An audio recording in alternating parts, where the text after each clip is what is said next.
Soyez les bienvenus dans cette église ce dimanche et nous continuons à parler du thème d'être membre de l'église. C'est un thème important. Nous avons pris beaucoup de temps pour cela et c'est vraiment vital que chacun comprenne que Dieu nous sauve afin que nous travaillions pour lui. Et Dieu a organisé son peuple. L'église de Jésus-Christ, c'est l'ensemble de tous ceux qui sont sauvés, mais l'église locale, eh bien, c'est le rassemblement géographique en un lieu comme celui-ci de personnes qui aiment le Seigneur et qui ont choisi de travailler pour lui. L'église locale est une expression visible, quoique imparfaite, de l'église de Jésus-Christ, qui elle est invisible, elle est parfaite, mais c'est son expression parmi nous. Et c'est important pour chacun de nous de prendre sa place. Mais c'est l'armée de Dieu, c'est la maison de Dieu qui s'exprime ici-bas. Cela me fait vraiment mal au cœur de voir parmi vous autant de personnes qui ne bénéficient pas de tout ce que Dieu a préparé pour eux. C'est comme s'il y avait de l'eau potable qui coule devant la maison et vous continuez à aller chercher de l'eau n'importe où et à vivre dans des conditions hygiéniques épouvantables. Il est important que vous compreniez bien ce que Dieu attend de vous et l'importance que vous avez pour Dieu. Il y a beaucoup de croyants qui ne s'engagent pas suffisamment dans l'œuvre de Dieu parce qu'eux-mêmes n'ont pas assez de considération pour leur personne. Mais même si vous n'avez pas de considération pour votre personne, ayez de la considération pour Jésus-Christ. Je peux être une enveloppe qui ne vaut rien. Mais lorsque dans cette enveloppe, on a mis tout plein de billets de banque, qu'on a mis un contrat, un avenir pour moi, quand il y a une lettre importante dans cette enveloppe-là, mais la valeur de l'enveloppe change. Et notre foi, justement, c'est de croire que l'enveloppe qui ne vaut rien, eh bien, sa valeur a totalement changé parce que désormais, le Saint-Esprit est venu habiter en elle. Oui, nous devons glorifier la présence de Jésus qui vit en nous. Beaucoup parmi vous apparaissent un dimanche, disparaissent le dimanche suivant. Je les comprends.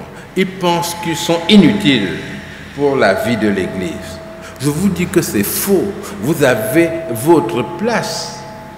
Vous avez des choses à apprendre et des choses à apporter au milieu des enfants de Dieu, à moins que vous n'ayez pas vraiment connu Jésus-Christ.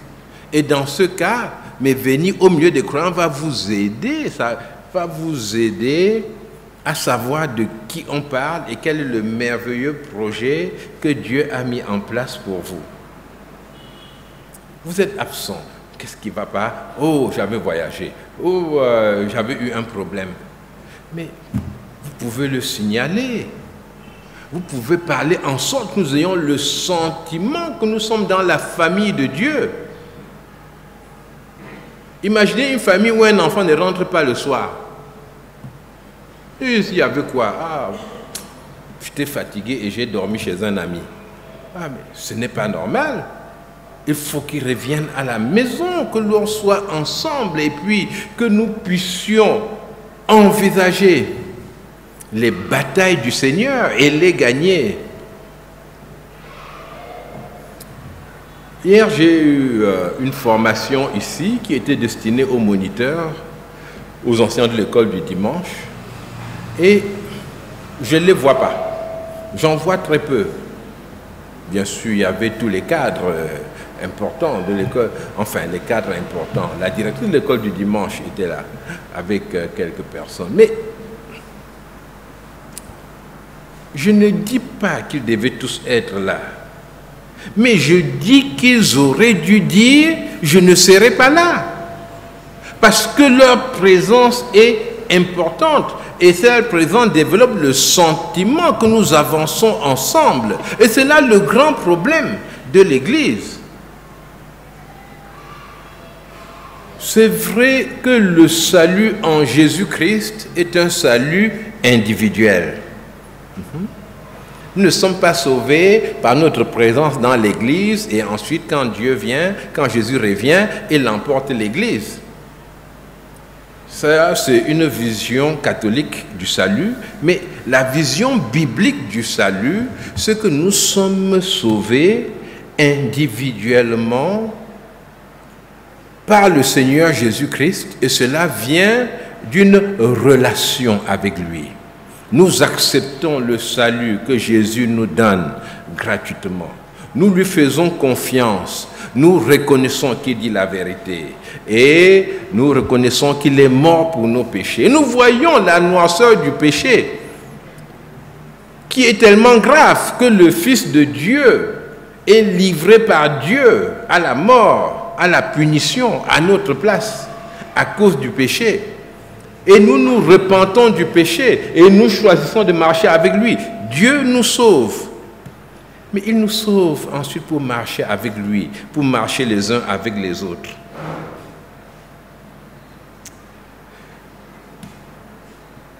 Je ne pourrais pas suffisamment, je ne saurais suffisamment insister sur l'aspect communautaire de notre marche avec le Seigneur. Le croyant, lui, insiste plutôt sur l'aspect individuel. Et il dit, ma vie avec Dieu, je vais avoir des dons, je vais faire cela. Mais il y a un aspect communautaire très, très important. Et plus tu prends ta place dans la communauté, plus tu acceptes de marcher avec les autres, eh bien, plus tu es réellement utilisé par Dieu. J'entends des débats, n'est-ce pas, très souvent, sur le parler en langue. Et on dit, voilà, oui, je parle en langue dans ma prière, ça m'édifie, ça fait cela. Et je me pose des questions. Mais est-ce que nous cherchons à suivre l'enseignement de la Bible? Et si vous regardez dans la Bible le parler en langue, je vous assure, toutes les expériences de parler en langue dans la Bible sont des expériences communautaires. Vous comprenez ce que je veux dire? C'est-à-dire qu'on ne voit pas le frère Larry qui est assis dans sa chambre, il parle. La Bible ne relate pas cela. Mais on voit des expériences avec des gens, des groupes, des personnes. C'est pour vous dire quoi? Que Dieu veut nous voir les uns avec les autres en train de le servir. Dans la Bible, nous avons plusieurs livres et ces livres s'adressent à l'Église. Évidemment, oui, vous direz qu'il y a des épîtres comme l'épître à Tite, à Timothée, mais justement, on a appelé ces épîtres des lettres pastorales parce qu'il ne s'agit pas pour l'apôtre Paul de leur montrer comment régler leurs problèmes personnels, comment devenir plus riches, comment bien s'entendre avec leurs voisins. Non, il leur parle de comment se conduire dans l'Église, comment gérer le peuple de Dieu. Voilà son souci. Il les voit constamment à l'intérieur du peuple de Dieu. Et cela, c'est très, très important. Bon, On dira, ah oui, mais il y a l'épître à Philémon, c'est quand même...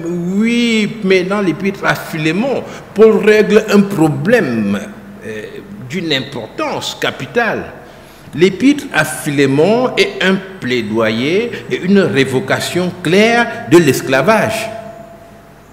Mais alors une révocation claire. Paul dit à Philémon, je ne veux plus ça. Il dit, libère-le, libère-le. Et il lui fait une pression qu'on appellerait une pression insupportable sur Philémon pour qu'il libère Onésime. Donc, mes chers amis, Dieu vous aime, il vous aime individuellement, il vous aime particulièrement, il a un projet pour chacun de vous, mais il veut vous voir les uns avec les autres, marcher avec lui. Alors, aujourd'hui, nous parlons d'une église zélée pour Dieu. Et la Bible nous dit, ayez du zèle et non de la paresse.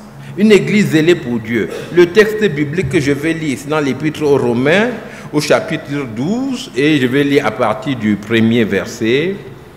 Je vous exhorte donc, frères, par les compassions de Dieu, à offrir vos corps comme un sacrifice vivant, saint, agréable à Dieu, ce qui sera de votre part un culte raisonnable. Romains 12, c'est le premier verset. Ne vous conformez pas au siècle présent, mais soyez transformés par le renouvellement de l'intelligence, afin que vous discerniez quelle est la volonté de Dieu, ce qui est bon, agréable et parfait. Maintenant, écoutons bien. L'apôtre Paul dit, par la grâce qui m'a été donnée, je dis à chacun de vous de n'avoir pas de lui-même une trop haute opinion, mais de revêtir les sentiments modestes selon la mesure de foi que Dieu a départie à chacun.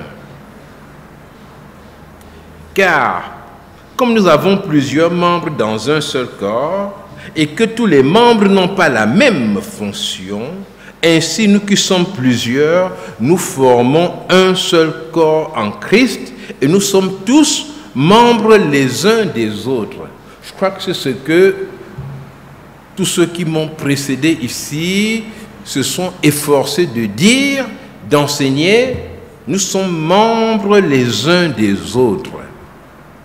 C'est-à-dire que si le genou te démange, pour le gratter, tu as besoin de la main.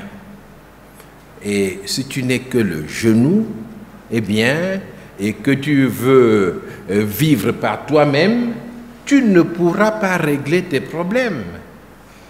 Au milieu des enfants de Dieu, il y a une solution pour toi.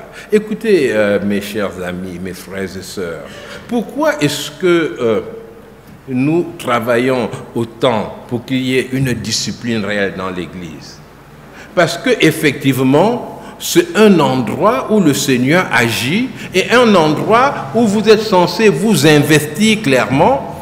Donc, un endroit où vous devez trouver une certaine sécurité, au moins la sécurité que Dieu vous donne, et pas un endroit où chacun fait exactement ce qu'il veut en disant qu'il le fait au nom de Dieu. Et le texte continue au verset 6. Puisque nous avons des dons différents, selon la grâce qui nous a été accordée, selon la grâce qui nous a été accordée. Maintenant, il dit que celui qui a le don de prophétie l'exerce en proportion de la foi. Que celui qui est appelé au ministère s'attache à son ministère. Que celui qui enseigne s'attache à son enseignement. S'attacher, cela signifie continuer à se former, s'impliquer, être présent, être déterminé dans ce qu'on fait. M'attacher à mon enseignement, c'est aimer les personnes à qui je parle, les inviter à écouter cet enseignement, préparer cet enseignement, apprendre de plus en plus pour pouvoir apporter aux autres ce qui vient de Dieu et non pas mes élucubrations ou bien mes rêves, mais dire des choses qui viennent de l'enseignement même de la parole de Dieu. Je m'y attache. Que celui qui exhorte s'attache à l'exhortation. Que celui qui donne le fasse avec libéralité. Que celui qui préside le fasse avec zèle. Que celui qui pratique la miséricorde le fasse avec joie.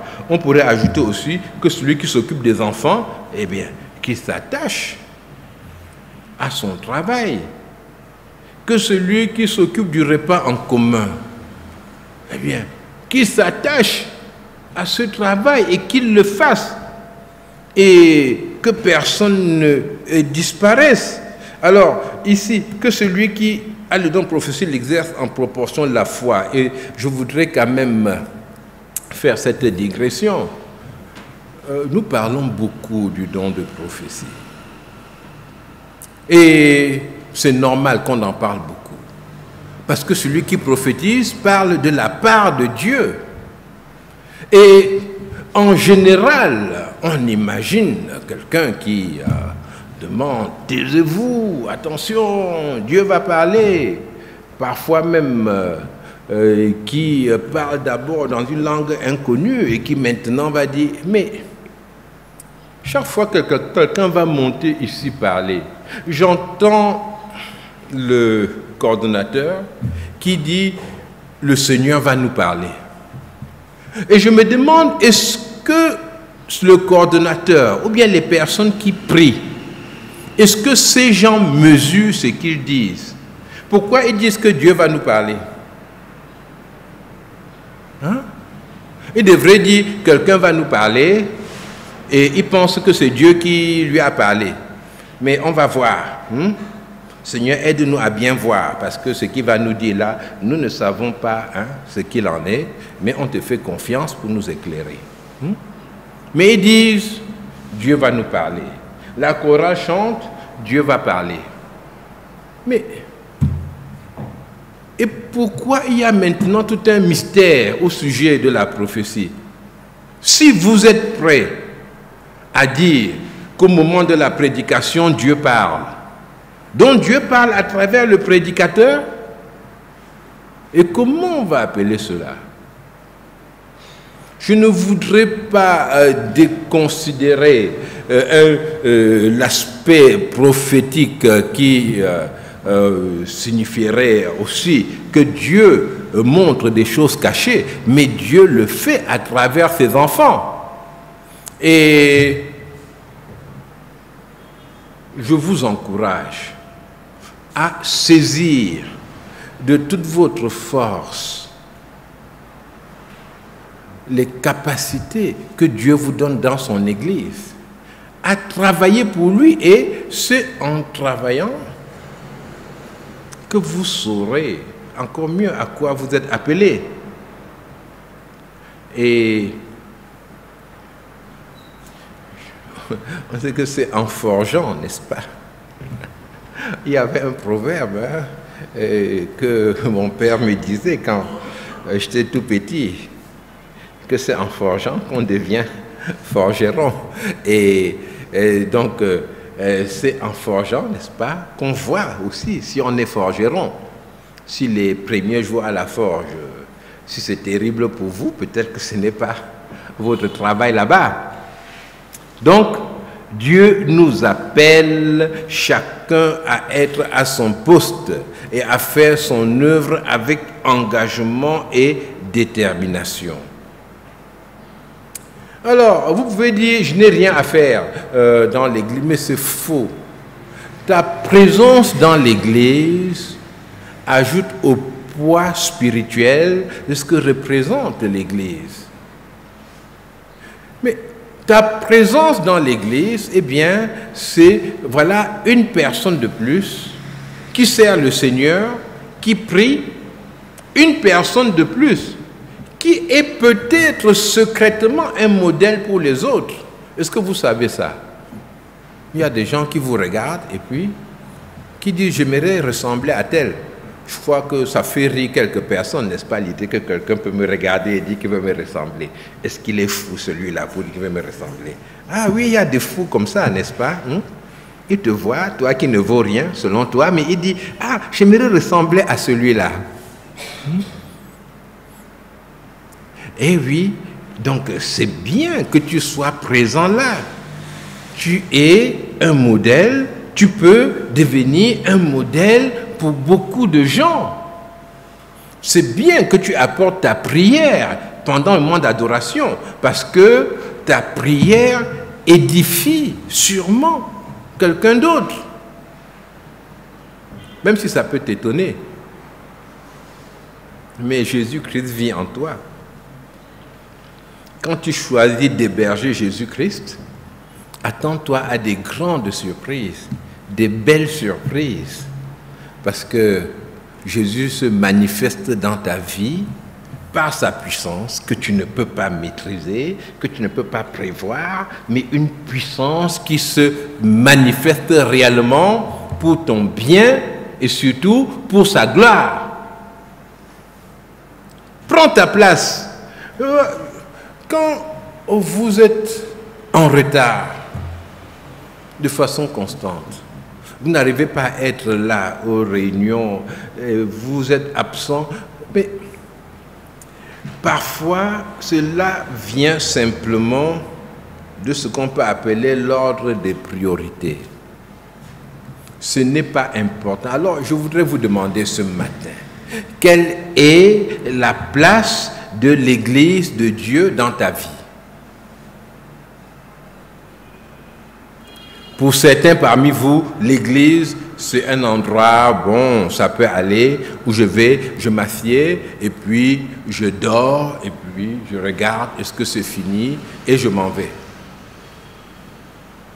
Ah oui, l'Église, un endroit où tu vas, tu dors, et puis tu t'en... Mais bon, je ne veux pas parler beaucoup de ça parce que ceux qui dorment à l'église vont penser qu'on les chasse de l'église. Non, pas du tout. Mieux vaut venir et dormir que de ne pas venir. Ça, c'est clair, n'est-ce pas? Nous sommes tous d'accord. Mieux vaut même dormir et ronfler dans l'église que de rester à la maison à regarder la télévision ou autre chose. Je crois que ça, c'est clair. Mais quand vous dormez aussi, si quelqu'un vous secoue un peu, mais ne vous fâchez pas.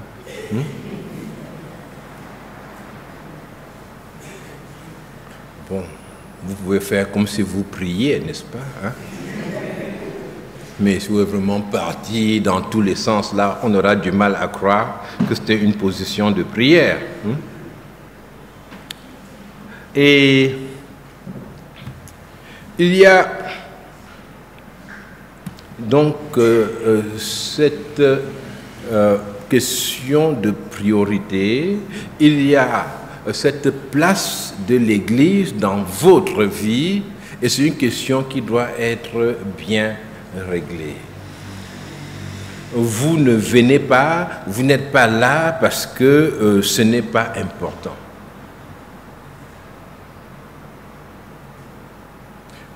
Je vous encourage à réfléchir et à prendre le temps devant le Seigneur pour donner la priorité aux activités de Dieu. Voir que ce que Dieu place devant vous, eh bien, c'est pour vous aider et pour vous conduire à être utile, à porter du fruit pour lui. C'est vrai que lorsqu'on vient au Seigneur, on vient au Seigneur pour des questions personnelles. Je suis malade, je suis pauvre, je suis au chômage. On va au Seigneur et c'est normal. Dieu est le Dieu qui nous aime, le Dieu qui a un projet pour nous. Mais quand Dieu nous prend avec lui, quand il nous reçoit en lui, eh bien, il nous donne une mission. Il nous donne un travail pour lui, une relation pour lui. Et il nous faut accepter ce travail. Maintenant, je veux vous dire, peut-être que ça va être un secret pour vous. On ne vous a jamais dit cela. On vous a fait croire que quand vous venez à Dieu, vous allez apporter votre argent, ça va vous ruiner, il faut payer ceci, il y a la collecte, il y a les gens qu'il faut aider. Je vous dis quelque chose. Dieu paye les gens qui le servent. Est-ce que vous savez ça? Dieu paye les gens qui le servent. Moi qui vous le dis, Dieu me paye. Hein? Je ne devais peut-être pas vous le dire parce que vous allez dire, voilà, Dieu le paye et il ne nous donne rien. Hein? Bon, je donne autant que je peux donner, mais Dieu me paye. Mais Dieu est le rémunérateur de ceux qui le cherchent. Il dit que le ciel et la terre lui appartiennent. Dieu est le maître des temps et des circonstances. Et si vous acceptez de vous investir vraiment en lui, il dit, je vous ai choisi et je vous ai établi. Mais si un patron fait tout ça pour toi, il t'établit quelque part et à la fin du mois, il ne te donne rien, est-ce que c'est normal? Dieu serait-il un mauvais maître? Dieu paye vraiment les gens qui lui appartiennent, qui le servent. C'est pour ça que vous voyez des gens qui servent Dieu et qui sont toujours là. Vous dites, mais pourquoi il est toujours là? Pourtant, nous ne lui donnons pas d'argent, il est toujours là. Il faut enquêter. Vous avez raison, il faut enquêter. Mais vous dites la réalité. La réalité, c'est que par un circuit que vous ne connaissez pas, Dieu le paye. Hein? Et donc, il vient toujours. Et même quand vous dites qu'il ne sert à rien, vous voyez que ça ne le choque pas du tout. Il vient encore. Pourquoi? Parce qu'on l'a encore payé le mois passé. Vous voyez? Comme si vous allez travailler et puis on vous paye. Mais là où vous travaillez, les collègues disent, tu es quoi? Tu ne... Vous dites, ah oui, c'est vrai, mais vous allez retourner au travail parce que vous êtes payé et bien payé. Dieu prend soin de ses enfants. L'apôtre Paul le dit. Il dit Dieu prend soin de lui. Il sait vivre dans toutes les situations. Dieu gère sa vie, Dieu gère son cœur, Dieu gère sa satisfaction. Et mes chers amis, mais il y a à manger, à boire gratuitement, mais allez-y, allez vers le Seigneur. Il est disponible pour vous. Donc, où est ton cœur? Est-ce que tes émotions sont avec les enfants de Dieu ou bien tu les as totalement gaspillées ailleurs? Est-ce que tu aimes les enfants de Dieu? Ou alors, tu as des intérêts ailleurs et tu es là simplement pour le temps où tu es là. Le Seigneur nous dit, par amour fraternel, soyez pleins d'affection les uns pour les autres. Par honneur, usez de prévenance réciproque. Qu'est-ce que tu fais de ton temps? Je parle de ton cœur. Maintenant, je parle de ton temps. Tu as le temps pour Dieu. Pour beaucoup de vous, beaucoup parmi vous, Dieu est le Dieu du temps libre, n'est-ce pas? Hein? Quand je n'ai rien à faire, je peux aller vers Dieu. Si je vous vois ici le dimanche, c'est parce que vous n'avez pas de lessive à faire ce dimanche, n'est-ce pas? Quand je vous vois le dimanche, je dois en déduire qu'il n'y a pas un oncle qui est venu de voyage. Hein? Sinon, vous ne serez pas là. Quand je vois le dimanche, je suis sûr que dans votre village, personne n'est mort. Hein? Sinon, vous seriez au deuil. Quand je vous vois le dimanche, je suis certain qu'il n'y a pas eu de travail supplémentaire. Vous êtes resté à la maison pour le faire, pour le bureau. Et quand je vois les jeunes le dimanche, je sais qu'il n'y a pas un examen le lundi, n'est-ce pas? Sinon, ils seraient à la maison en train d'étudier. C'est le Dieu du temps libre. Vous allez servir quel Dieu comme ça? Après, on se plaint. Ah, Dieu ne fait rien pour moi. Ah, Dieu, je suis avec lui. Ah, vraiment. Heureusement, c'est Dieu. Si c'était moi, hein, ce que je vous ferais, vous ne pouvez pas imaginer. Hein? C'est quel genre de service ça? Quelqu'un qui peut tout faire pour toi, mais ce n'est que ton temps libre que tu lui donnes. Tu t'attends à quoi dans cette direction-là? Et Servir Dieu, c'est aussi avec tes finances. Oui. Apporter pour l'œuvre de Dieu. Quand tu soutiens un enfant de Dieu, eh bien, tu sers le Seigneur. Quand au milieu de l'Église de Dieu, tu t'efforces de faire en sorte que les activités fonctionnent bien et que tu t'y impliques avec tout ce que tu gagnes, eh bien, tu sers le Seigneur. Servons Dieu de tout notre cœur. Ressaisissons-nous pour glorifier Dieu. Prenons notre place dans la maison de Dieu. Chacun doit prendre sa place dans la maison de Dieu. Nous allons prier.